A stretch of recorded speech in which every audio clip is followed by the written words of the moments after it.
അയ്യ അമ്മേ. ഓ, കുറച്ചു നേരം ഒന്ന് സ്വസ്ഥമായിട്ട് ഇരുന്നേക്കാം.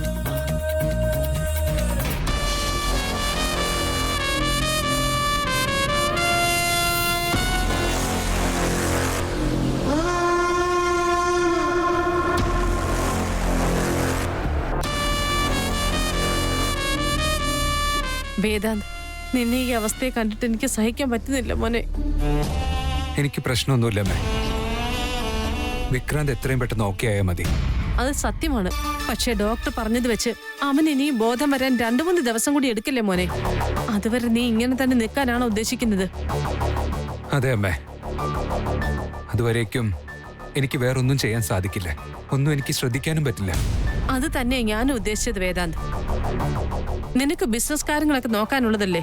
അതിലൊക്കെ ശ്രദ്ധിക്കാതെ ഇവിടെ നിന്നാൽ എങ്ങനെയാ? ബിസിനസ്സിൽ ലാഭങ്ങൾ ഉണ്ടാവാറുണ്ട്, അതുപോലെ തന്നെ നഷ്ടങ്ങളും. നഷ്ടം ഉണ്ടായാലും പിന്നെ നമുക്കതിനെ ലാഭമാക്കി മാറ്റാൻ പറ്റും. പക്ഷെ ബന്ധങ്ങൾ അങ്ങനെയല്ലല്ലോ അമ്മേ. ഒരു തവണ നഷ്ടം വന്നാൽ പിന്നെ തിരിച്ചു പിടിക്കാൻ പ്രയാസമാണ്. എന്റെ ലൈഫിലെ സക്സസും പണവും ഒക്കെ ഞാൻ ഒരുപാട് കണ്ടു കഴിഞ്ഞു അമ്മേ. സോ ബിസിനസിന്റെ കാര്യത്തിൽ എനിക്കൊരു ടെൻഷനും ഇല്ല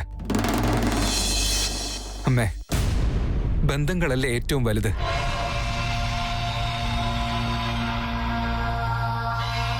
എന്റെ അനിയനാ അവിടെ കിടക്കുന്നത്.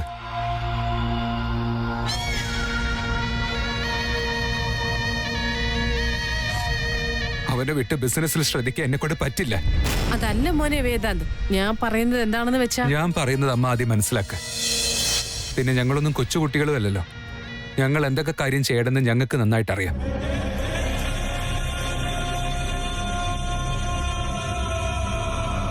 ഇപ്പൊ എനിക്ക് എല്ലാത്തിനേക്കാളും വലുത് വിക്രാന്ത് മാത്രമാ.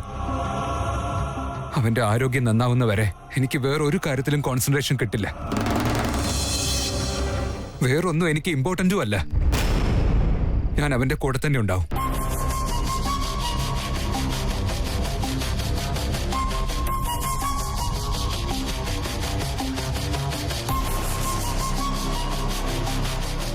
വേദാന്ത്, ഒന്ന് എന്റെ കൂടെ വരാമോ? എങ്ങോട്ടാ? വാ, പറയാം.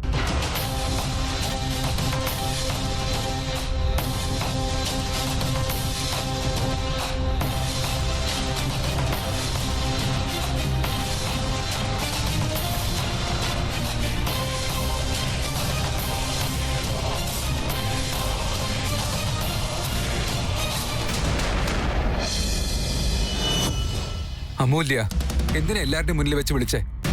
അമ്മയൊക്കെ താഴെയില്ലേ? അമ്മ എന്തെങ്കിലും വിചാരിച്ചാ? അമ്മയൊന്നും വിചാരിക്കില്ല. നമ്മുടെ കാര്യം നമ്മൾ മാത്രമേ അറിയൂ. ഇനി അവരെന്തെങ്കിലും ചോദിച്ച ഓഫീസിലെ കാര്യമാണെന്ന് പറഞ്ഞാ പോരെ? ശരി, ഓക്കെ. നിനക്കിപ്പോ എന്ത് കാര്യം പറയാനുള്ളത്? വേദാന്തിന്റെ അമ്മ പറഞ്ഞതൊക്കെ ശരിയാണെന്ന് പറയാൻ വേണ്ടി.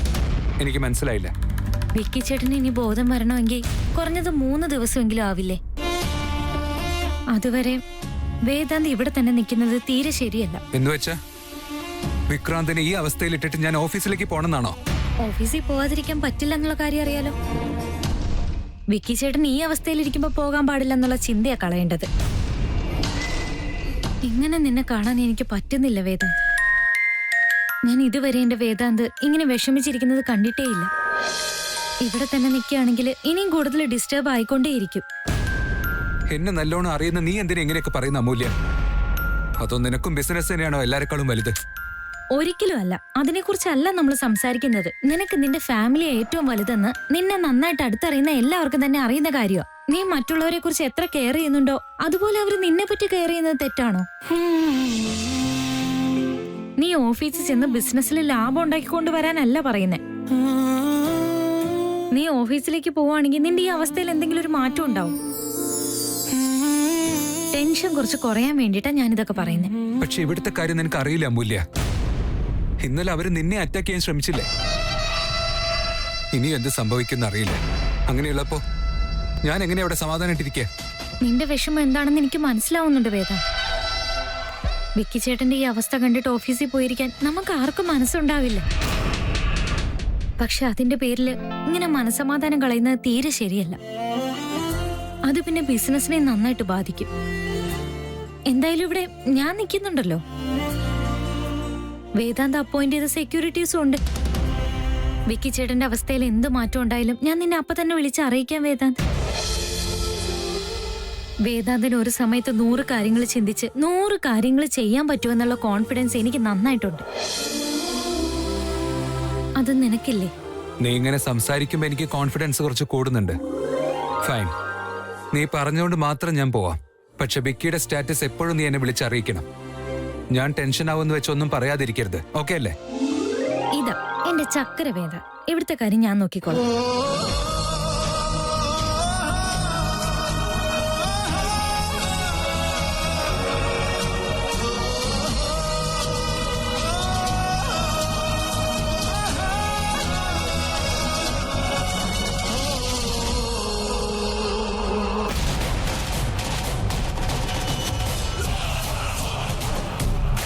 ഇത് കണ്ടില്ലേ സിസ്റ്റർ? ഇവള് തന്നെയാണ് സിസ്റ്ററിന്റെ മരുമോൾ എന്നുള്ള കാര്യം ഉറപ്പായില്ലേ? വിശ്വാസമായില്ലെങ്കിൽ കണ്ണ് തുറന്ന് വെച്ചങ്ങോട്ട് നോക്ക്.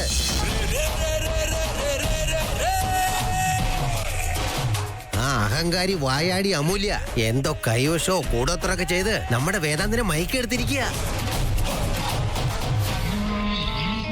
അവളെ മരുമോളായിട്ട് കിട്ടാൻ ചേച്ചി കഴിഞ്ഞ ജന്മത്തിലും എന്തോ പാപം ചെയ്തിട്ടുണ്ട്.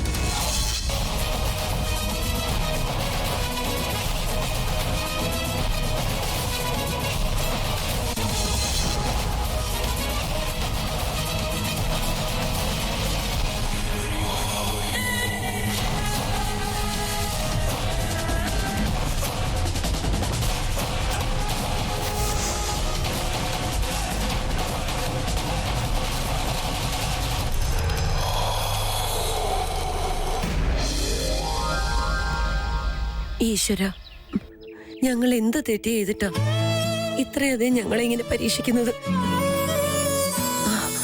അതിനുവേണ്ടി ഞങ്ങൾ ആരെയും അറിഞ്ഞുകൊണ്ട് ദ്രോഹിച്ചിട്ടില്ല. ഈ നിമിഷം വരെയും ഞങ്ങൾ ആർക്കൊരു പ്രശ്നം ഉണ്ടാക്കണമെന്ന് ചിന്തിച്ചിട്ടില്ല. എന്റെ മകൾ ആരതി എത്ര നല്ല കുട്ടിയാണെന്ന് അറിയില്ലേ? അവളൊരു പാവമാണ്, നിഷ്കളങ്കയാണ്. അങ്ങനെയുള്ള അവളെ എന്തിനാണ് ഇങ്ങനെയൊക്കെ പരീക്ഷിക്കുന്നത്? അവളുടെ ഭർത്താവ് അപകടം പറ്റിയ ആശുപത്രിയിലുള്ളത്.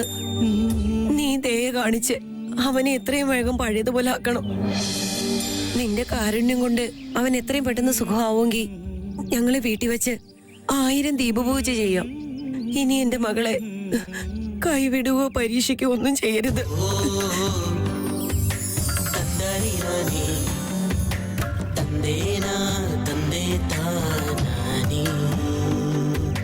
നീ ഞങ്ങളെ കാത്തോളനെ, ഞങ്ങളെ രക്ഷിക്കണേ.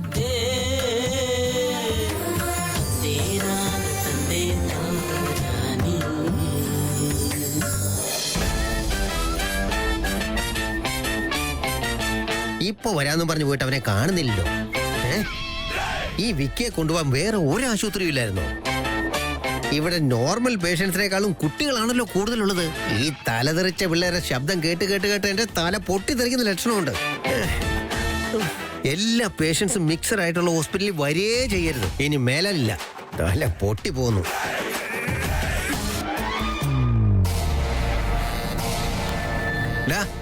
നീ ഇതെങ്ങോട്ടായി പോയത്? എത്ര നേരമായിരുന്നറിയോ വെയിറ്റ് ചെയ്യാൻ തുടങ്ങിയിട്ട്? നമ്മൾ പറഞ്ഞ പോലെ മരുന്ന് കിട്ടുന്നതും അതിവിടെ കൊണ്ടുവരുന്നതും അത്ര എളുപ്പമുള്ള കാര്യമല്ല. ആരും കാണാത്തതൊക്കെ ഇവിടെ കൊണ്ടുവരണ്ടേ? നമ്മുടെ രണ്ടുപേരെ സമയം അത്ര ശരിയല്ല. എല്ലാരും ചിന്തിക്കുന്നതേ നമ്മളെ പോലെ അല്ല. നമ്മളെ പോലെ തന്നെ എല്ലാരും ചിന്തിച്ചിരുന്നെങ്കിൽ ഒരിക്കലും ഇങ്ങനൊന്നും സംഭവിക്കില്ല. ഇന്നലെ ഇടയ്ക്ക് കയറി വന്ന പെണ്ണ് കാരണം ഇത്രയും വലിയ പ്രശ്നങ്ങൾ ഉണ്ടായത്. ചുള്ളിക്കമ്പ് പോലൊരു പെണ്ണ് എത്ര വലിയ പ്രശ്നങ്ങൾ ഉണ്ടാക്കിയെന്നറിയോ? അവളുടെ കാര്യം ആലോചിച്ച് നീ ഇനി ടെൻഷൻ ആവണ്ട. അതിനെക്കുറിച്ച് സംസാരിക്കാതിരിക്കുന്നതായിരിക്കും നമുക്ക് നല്ലത്. നമുക്ക് ആരും അറിയാതെ അവളെങ്ങ് തട്ടിയേക്കാന്ന് വിചാരിച്ചതാ. പക്ഷേ ജസ്റ്റ് മിസ്സായി പോയി ബോസ്. വീണ്ടും വീണ്ടും എന്തിനാ അവളെ കുറിച്ച് സംസാരിക്കുന്നത്? അവളുടെ കാര്യം അങ്ങ് മറന്നേക്ക്. അവക്ക് പണ്ട് മുതലേ ഒരു എല്ലു കൂടുതലാ.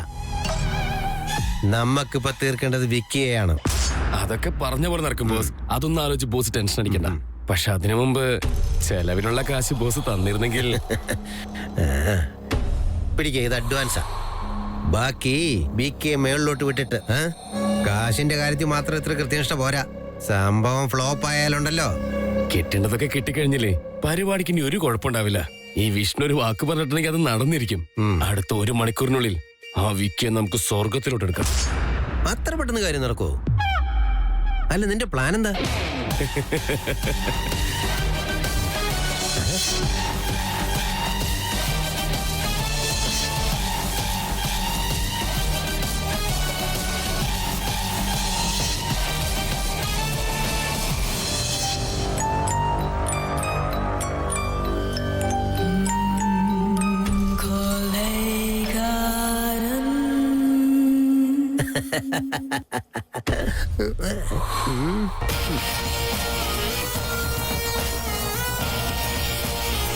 സിസ്റ്റർ, നമ്മുടെ ആയുധം റെഡി ആയി കഴിഞ്ഞു. 1 മണിക്കൂറിനുള്ളിൽ അറ്റാക്ക് നടന്നിരിക്കും. ചേച്ചി വെറുതെ ടെൻഷൻ ആവണ്ട. ഇനി 1 മണിക്കൂറൂടെ കഴിഞ്ഞാ നമ്മുടെ ഉദ്ദേശം നടന്നിരിക്കും. Good job Prabhakara. ശരി, ബൈ.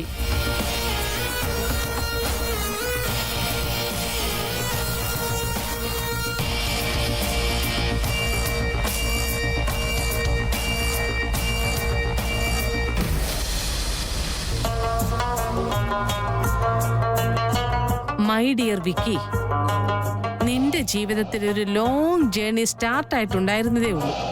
പക്ഷെ ഇതൊക്കെ ഒരു ഭാഗ്യക്കേടാ. നിന്റെ ജീവിതം നീ വിചാരിക്കുന്ന പോലെയൊന്നും മുന്നോട്ട് കൊണ്ടുപോകാൻ നിനക്ക് കഴിയാതെ പോയല്ലോ. ഗുഡ് ലക്ക് മോനെ.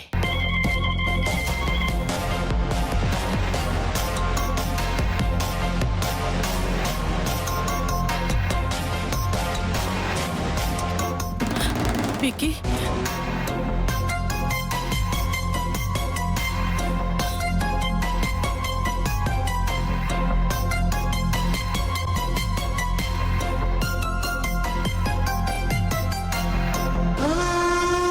നിനക്കൊന്നും സംഭവിക്കില്ല വിക്കി. നീ വളരെ സ്ട്രോങ് ആണെന്ന് ഈ അമ്മയ്ക്കറിയാം. എത്രയും വേഗം നീ സുഖമാകുമെന്നുള്ള വിശ്വാസം അമ്മയ്ക്കുണ്ട്. ഞാനിപ്പോ വീട്ടിലേക്ക് പോയിട്ട് വരാം. ഞങ്ങളെല്ലാം നിന്റെ കൂടെ ഉണ്ട്.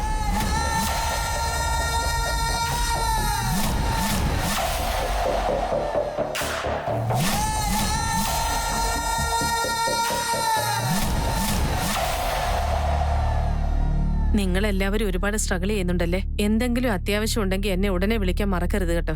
ശരി ആന്റി. ഇപ്പൊ ആന്റി ആന്റി എന്ന് വിളിച്ചിട്ട് പിന്നീട് അമ്മയെന്ന് വിളിക്കാനുള്ള പ്ലാനാ ഇവളുടെയൊക്കെ. പക്ഷെ നിന്റെ ആ സ്വപ്നം ഒരിക്കലും നടക്കില്ലടി. നിന്റെ സ്വപ്നം നടപ്പിലാക്കാൻ നീ ശ്രമിക്കുകയാണെങ്കിൽ പിന്നെ നീ ഭൂമിയിൽ ഉണ്ടാവില്ല.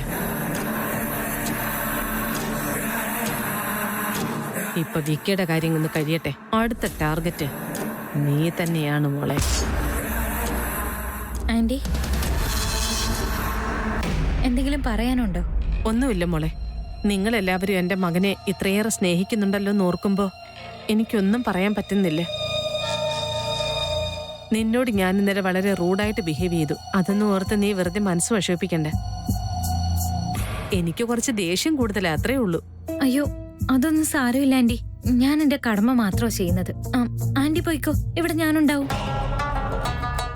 ശ്രീധർ എന്നോടൊപ്പം വരുന്നുണ്ടോ അതോ ഇവിടെ തന്നെ നിൽക്കാണോ? ഞാൻ കുറച്ചു നേരം കഴിഞ്ഞേ വരുന്നുള്ളൂ. നീ പൊയ്ക്കോ Suhasini.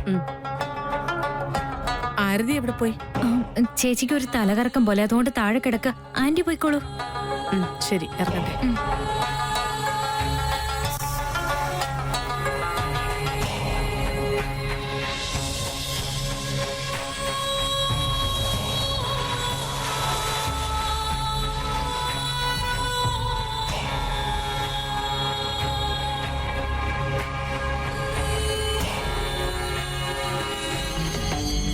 Good morning sir.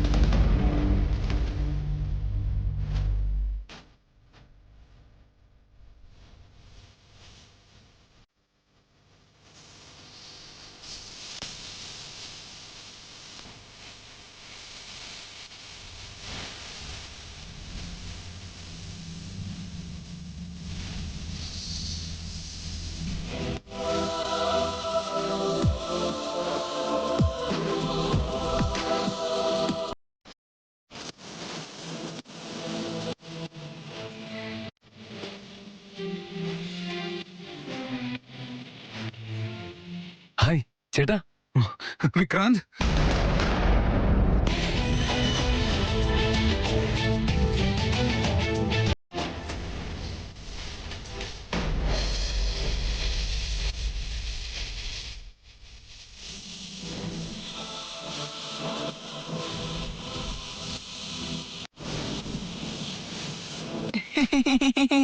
Very good morning sir. Sumesh ഡ്യൂട്ടിയിൽ റിപ്പോർട്ട് ചെയ്യുന്നു.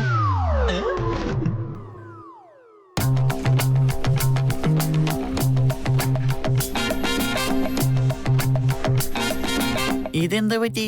ബോസിന്റെ മൂഡ് രാവിലെ തന്നെ വളരെ നെഗറ്റീവ് ആണല്ലോ. ഇപ്പൊ എന്തെങ്കിലും പറയുകയാണെങ്കിൽ ഇന്നത്തെ ദിവസം തന്നെ പോയി. ഇനി ആരുടെയൊക്കെ കഥയാണോ കഴിയാൻ പോകുന്നത്?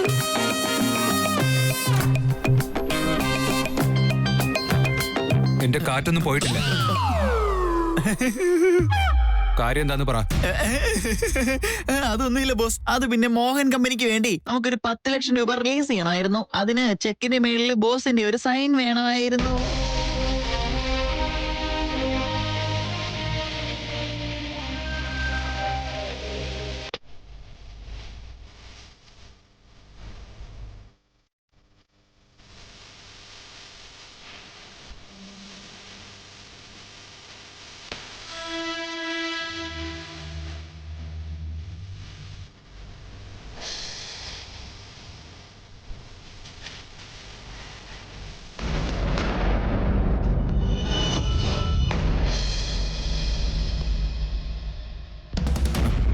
ആദ്യ നീ എന്താ ഇവിടെ നിൽക്കുന്നേ?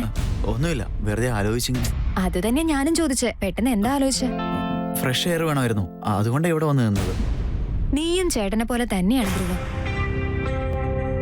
നിനക്ക് തീരെ കള്ളം പറയാൻ പോലും അറിയില്ല.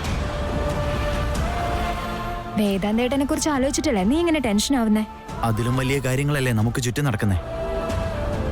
അപ്പൊ ടെൻഷൻ അടിക്കാൻ ആ ഒരു കാര്യം മാത്രമാണോ ഉള്ളേ? നീ ആവശ്യമില്ലാതെ ടെൻഷൻ അടിക്കണ്ടെന്ന് പറയാനാ ഞാൻ വന്നത്. അങ്ങനെ പറഞ്ഞാ ഈസി ആയിട്ട് മറക്കാൻ പറ്റുന്ന കാര്യങ്ങളല്ല അതൊന്നും എനിക്കറിയാം. അത് നീ വിട്ടേക്ക്, ഞാൻ വെറുതെ ടെൻഷൻ അടിക്കുന്നില്ല. ധ്രുവ, ചേട്ടന്റെ സ്വഭാവം നിനക്ക് നന്നായിട്ട് അറിയാവുന്നതല്ലേ. അവന് നിന്നോട് പഴയ പോലെ ദേഷ്യം ഒന്നുമില്ല. അവൻ പറയുന്നത് കേട്ട് നീ ഇങ്ങനെ മനസ്സൊന്നും വിഷമിപ്പിക്കല്ലേ. അങ്ങനെയൊക്കെ ചിന്തിച്ചാൽ നിനക്ക് കൂടുതൽ വിഷമാവേയുള്ളൂ. അവൻ അതൊന്നും എന്നോട് നേരിട്ടല്ല പറഞ്ഞത് ആദ്യ. പക്ഷെ അവന്റെ മനസ്സിൽ അതൊക്കെയാണല്ലോ. ആരോട് പറഞ്ഞാലും ശരി, പക്ഷെ അതൊക്കെ കൊണ്ടത് എന്റെ നെഞ്ചിൽ. വേദാന്തിന്റെ അനിയനായി ജനിച്ചതിൽ ഏറ്റവും സന്തോഷമുള്ള ആളാ ഞാൻ. അപ്പൊ ചേട്ടൻ തന്നെ എനിക്ക് ഒരു അനിയനെ ഉള്ളൂ എന്ന് പറഞ്ഞാൽ അതെനിക്ക് എന്തായാലും ഹേർട്ട് ആവില്ല ആദ്യ. അതുകൊണ്ടാ ഞാൻ പറഞ്ഞത്, അവൻ അന്ന് ആ ദേഷ്യത്തിൽ അങ്ങനെയൊക്കെ പറഞ്ഞത് അത് നീ മനസ്സിൽ നിന്ന് വിട്ടേക്ക്. അവന്റെ മനസ്സിൽ ദേഷ്യം ഉണ്ടാവും, പക്ഷെ അങ്ങനെ ദേഷ്യപ്പെടാൻ ഞാനൊരു തെറ്റും ചെയ്തില്ലല്ലോ. പറഞ്ഞിട്ട് അവൻ മനസ്സിലാക്കാത്തതിന് ഞാനാണോ കാരണം ആദ്യം? ബോസ്, ഇതെന്താ ബോസ്? ഇതിൽ ഒരു 0 എക്സ്ട്രാ ആണല്ലോ. ലക്ഷങ്ങൾ കൊടുക്കേണ്ടടുത്ത് കോടികൾ പോകും.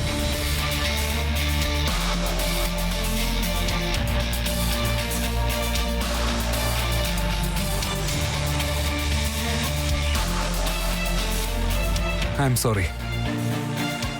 എന്റെ മൂഡ് ശരിയല്ലടോ. ഞാൻ വേറെ ചെക്ക് തരാം. അല്ല ബോസ്, ഒരു മിനിറ്റ്.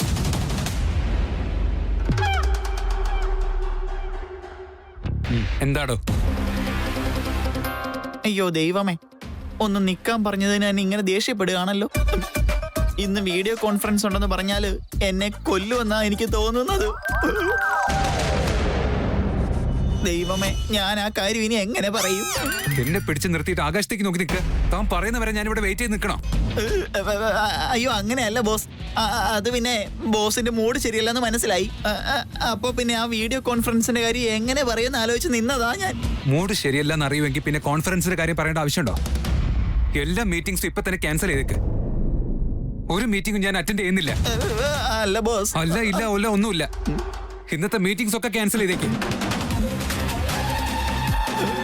ഇപ്പൊ വേണ്ടെന്ന് പറഞ്ഞിട്ട് പോകും. എന്നിട്ട് മീറ്റിംഗ് എല്ലാം കഴിയുമ്പോ നീ എന്താ എന്നോട് പറയാഞ്ഞതെന്ന് പറഞ്ഞ് എന്റെ മെക്കിട്ട് കയറുകയും ചെയ്യും. സുമേഷേ, നിന്റെ ഇന്നത്തെ ദിവസം പണ്ടത്തെ ദേഷ്യത്തിന്റെ പേരില് ഇന്ന് എല്ലാവരുടെയും മുൻപിൽ വെച്ച് എന്നെ വേദനിപ്പിക്കേണ്ട ആവശ്യമുണ്ടോ? അപ്പൊ ഇത് മനഃപൂർവ്വം പറഞ്ഞതാ. ഞാൻ മരിച്ചുപോയതുപോലെയാണല്ലോ സംസാരിച്ചത്. ആദ്യം നീ ഇതൊന്ന് നിർത്തി ധ്രുവ, പറഞ്ഞത് മനസ്സിലാക്ക്. നീ ഇപ്പോഴും ഞങ്ങളുടെ മുന്നിൽ ജീവനോടെ ഉള്ളത്. ചേട്ടന് വേണ്ടി ഞാൻ നിന്നോട് സോറി പറയുന്നു, അതുപോരെ? നീ സോറി പറഞ്ഞിട്ട് കാര്യമുണ്ടോ? അവന്റെ പെർമിഷൻ ഇല്ലാതെ എനിക്ക് ആ വീട്ടിലേക്ക് കയറാൻ പറ്റില്ല.